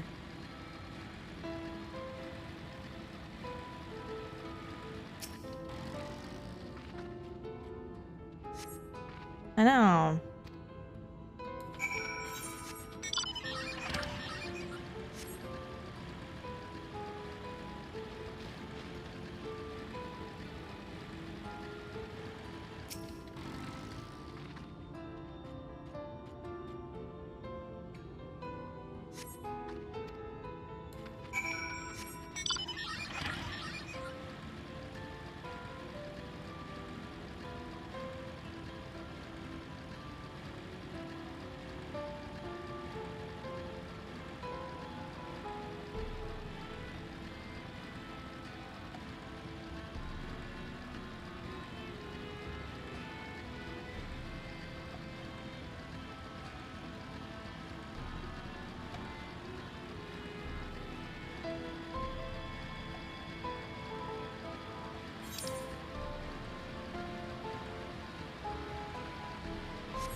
Right?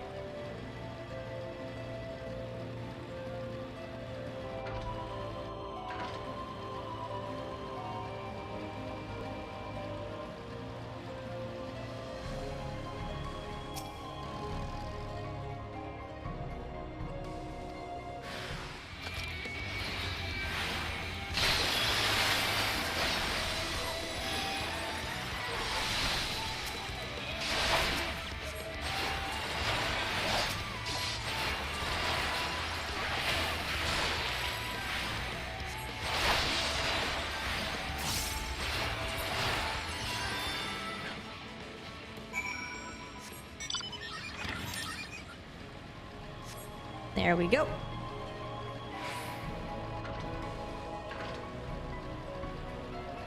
I'd make the joke of like, don't they know who I am? But no, not a single soul would know who I am in this world.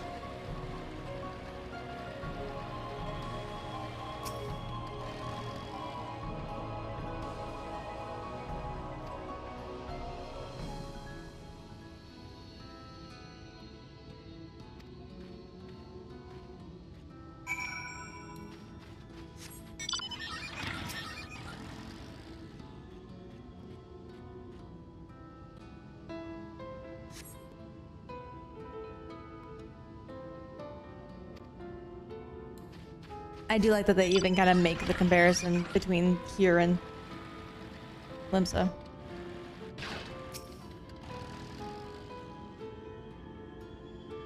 Kind of a wink wink nudge nudge.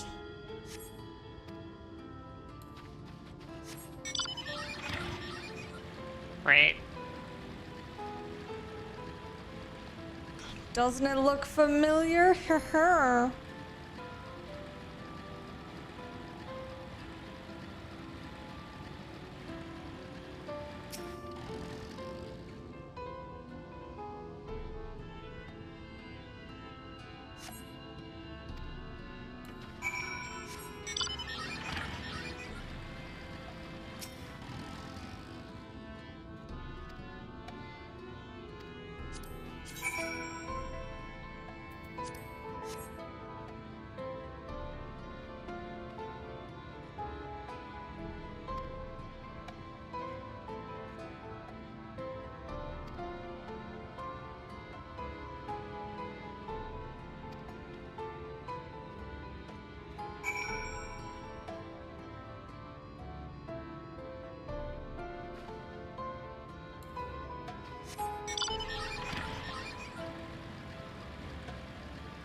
The singer has claimed a victim.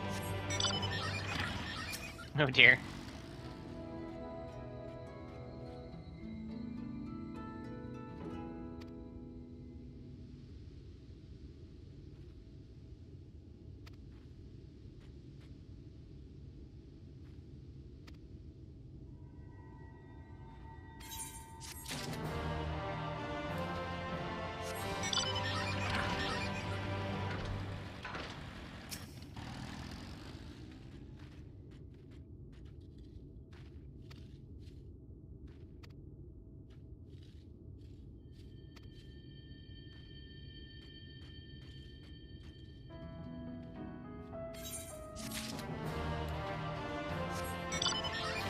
Okay, onwards to Eulmore.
Hey, Zorn and Thorn. I mean, what?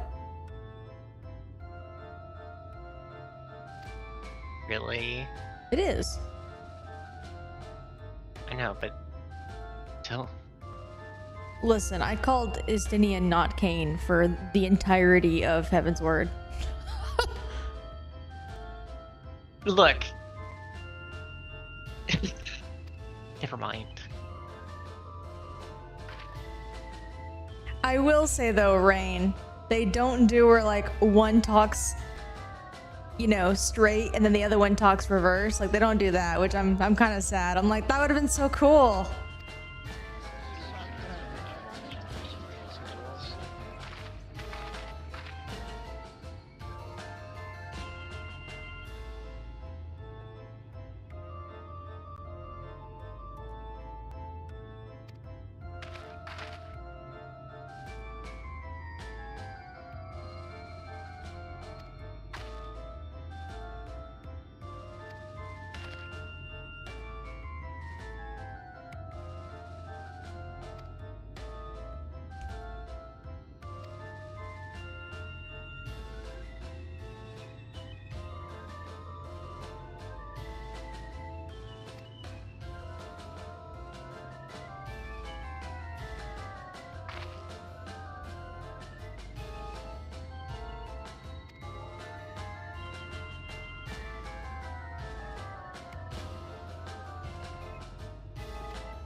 Here we go.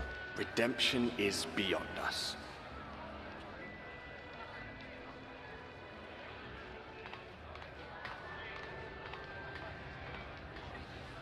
The lament of all but saints and fools, and the comfort of the lords and ladies of this accursed place.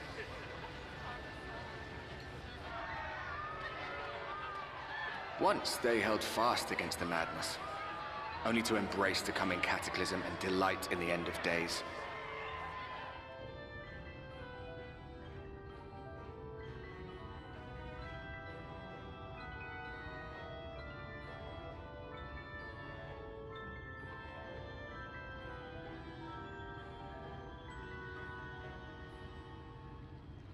Perhaps in rapture they seek to lose themselves and the misery they share. Or perhaps for them alone, the promise of eternal pleasure really does hold true.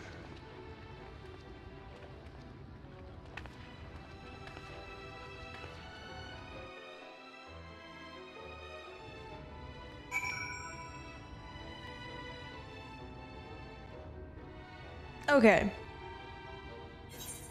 We're gonna chill here. Not the greatest surroundings, but take what you can get. I don't know. I think that's the perfect place to stop. You haven't quite entered Eulmore yet. I think that's perfect. Listen. I have the resting EXP, which is what I cared about. Wow. Listen. Wow. Oh, Andrew, I can't attune to the ether right here. There is an ether right here, but I am not allowed to attune to it right now.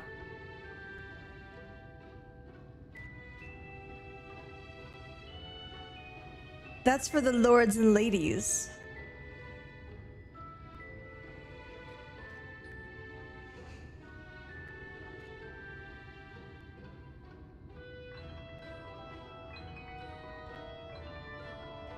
Oh yeah.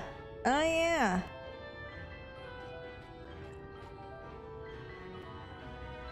Oh, we're not going to attune to it next time at all. We can't attune to that etherite until the end of the game. Oh, the end of this expansion, I should say.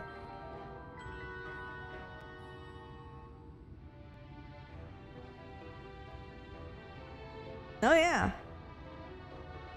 Again, that's not for me. That's for the lords and ladies.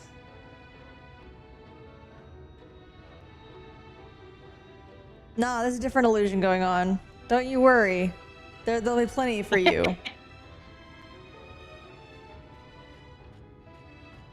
Anyway, have a good night, everybody. Have a good night.